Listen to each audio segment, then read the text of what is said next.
Thiruvalla town north local committee പ്രവർത്തന report ചോർന്നതിൽ നടപടി. Local committee secretary K കൊച്ചുമോനെ സ്ഥാനത്തു നിന്ന് മാറ്റി. ലോക്സഭാ തെരഞ്ഞെടുപ്പിൽ തോമസ് ഐസക്കിനെ തോൽപ്പിക്കാൻ ഒരു വിഭാഗം നീക്കം നടത്തിയെന്നടക്കം പരാമർശിക്കുന്ന റിപ്പോർട്ടാണ് ചോർന്നിരിക്കുന്നത്. ശ്രീരാജ് ബാബുണ്ട്. ശ്രീരാജ്, ഈ സമ്മേളനകാലം പൂർണ്ണമായും തലവേദനയാവുകയാണ്. CPM-ന് ഈ ലോക്കൽ കമ്മിറ്റി നിർത്തിവെക്കേണ്ട സാഹചര്യം പോലും ഉണ്ടായി. ലോക്കൽ സമ്മേളനം പുനരാരംഭിച്ചെങ്കിൽ അല്ലെങ്കിൽ സുഗമമായി നടന്നെങ്കിൽ മാത്രമേ ഇനി ഏരിയ സമ്മേളനത്തിലേക്ക് കടക്കാൻ പാർട്ടിക്ക് സാധിക്കുകയുള്ളൂ. പാർട്ടി സെക്രട്ടറി തിരുവല്ലയിലുണ്ട്. ഇപ്പോൾ എന്താണ് സംഭവിച്ചിരിക്കുന്നത്?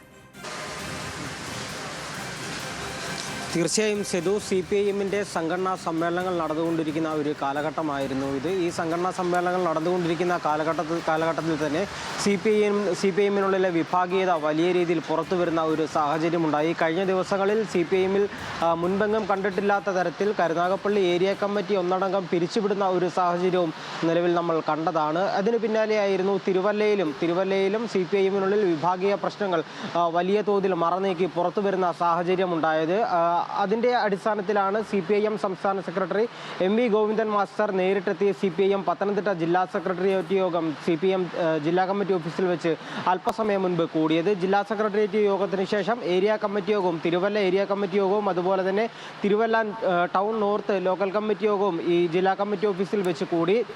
ഈ ജില്ലാ സെക്രട്ടേറിയറ്റ് യോഗത്തിലായിരുന്നു CPM-നുള്ളിലെ വിഭാഗീയ പ്രവർത്തനങ്ങളിൽ കടുത്ത നടപടിയിലേക്ക് സംസ്ഥാന നേതൃത്വം എത്തിയത്. ജില്ലാ സെക്രട്ടേറിയറ്റ് യോഗത്തിലുണ്ടായ തീരുമാനം CPIM town local committee secretary ആയിരുന്ന കെ കൊച്ചുമോനെ സ്ഥാനത്ത് നിന്ന് മാറ്റുക എന്ന നടപടിയായിരുന്നു പ്രധാനമായിട്ടും ഉണ്ടായത്. കഴിഞ്ഞ ദിവസങ്ങളിലെല്ലാം തന്നെ CPM-ന്റെ ടൗൺ നോർത്ത് ലോക്കൽ സമ്മേളനത്തിൽ സംഘടനാ റിപ്പോർട്ട് വെച്ചത് പുറത്തായിരുന്നു, മാധ്യമങ്ങളിലൂടെ പ്രചരിച്ചിരുന്നു. അതിലെല്ലാം തന്നെ CPIM നേതൃത്വത്തിന് വലിയ അതൃപ്തി ഉണ്ടായിരുന്നു. ഈ അതൃപ്തിയിലും അതുപോലെ തന്നെ നേരത്തെ മുതലേയുള്ള വിഭാഗീയ പ്രവർത്തനങ്ങളിലുമാണ് നിലവിലിപ്പോൾ CPIM ലോക്കൽ കമ്മിറ്റി സെക്രട്ടറി ആയിരുന്ന കൊച്ചുമോനെതിരെ നടപടിയെടുത്തിരിക്കുന്നത്. അതുപോലെ തന്നെ CPM-ന്റെ തിരുവല്ല മുൻ ഏരിയ സെക്രട്ടറി ആയിരുന്ന ഫ്രാൻസിസ് വി ആന്റണിക്കെതിരെയും വലിയ താക്കീതുണ്ടായിട്ടുണ്ട് സമ്മേളനത്തിൽ. അതുപോലെ തന്നെ CPIM സംസ്ഥാന സെക്രട്ടറി MV ഗോവിന്ദൻ മാസ്റ്റർ നേരിട്ടെത്തി ജില്ലാ സെക്രട്ടേറിയറ്റ് യോഗം കൂടിയതിൻ്റെ ഏറ്റവും അടിസ്ഥാനപരമായ കാരണം വരുന്ന ദിവസങ്ങളിൽ തിരുവല്ല ഏരിയ സമ്മേളനം നടക്കേണ്ടതുണ്ട്. ഏരിയ സമ്മേളനങ്ങൾ നടക്കണമെങ്കിൽ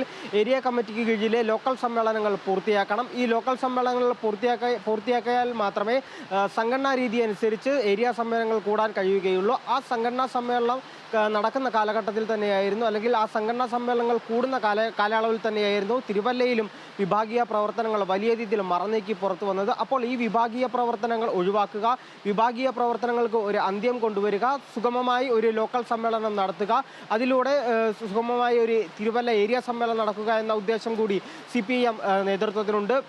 അത്തരത്തിൽ പൂർണ്ണമായും സംഘടനാ രീതികൾ പാലിച്ചുകൊണ്ട് ഒരു സമ്മേളനങ്ങൾ കൂടുക എന്ന ഉദ്ദേശം കൂടിയാണ് നിലവിൽ ജില്ലാ സെക്രട്ടേറിയറ്റ് യോഗത്തിൽ പങ്കെടുത്തുകൊണ്ട് MV ഗോവിന്ദൻ മാസ്റ്റർ മുന്നോട്ട് വെച്ച നിർദ്ദേശം. ആ നിർദ്ദേശത്തെ തുടർന്ന് നടന്ന ഏരിയ കമ്മിറ്റി യോഗത്തിൽ തിരുവല്ല ഏരിയ കമ്മിറ്റി യോഗത്തിൽ അവതരിപ്പിച്ചു. ആ ഏരിയ കമ്മിറ്റി യോഗം പൂർത്തിയായതിനു ശേഷം നിലവിൽ ജില്ലാ കമ്മിറ്റി ഓഫീസിലുണ്ടായിരുന്ന ലോക്കൽ കമ്മിറ്റി അംഗങ്ങളെ, തിരുവല്ല ടൗൺ ലോക്കൽ കമ്മിറ്റി അംഗങ്ങളെ പാർട്ടി ഓഫീസിനുള്ളിലേക്ക് വിളിപ്പിച്ചിട്ടുണ്ട്. സംഘടനാ തീരുമാനം ഇതാണ് എന്ന് നിലവിൽ ലോക്കൽ കമ്മിറ്റിയെ അറിയിക്കുക, അതുവഴി ജില്ലാ സെക്രട്ടേറിയറ്റ് യോഗം തീരുമാനം താഴെത്തട്ടിലേക്ക് നടപ്പിലാക്കുക എന്നത് തന്നെയാണ്. വ്യക്തമാണ്.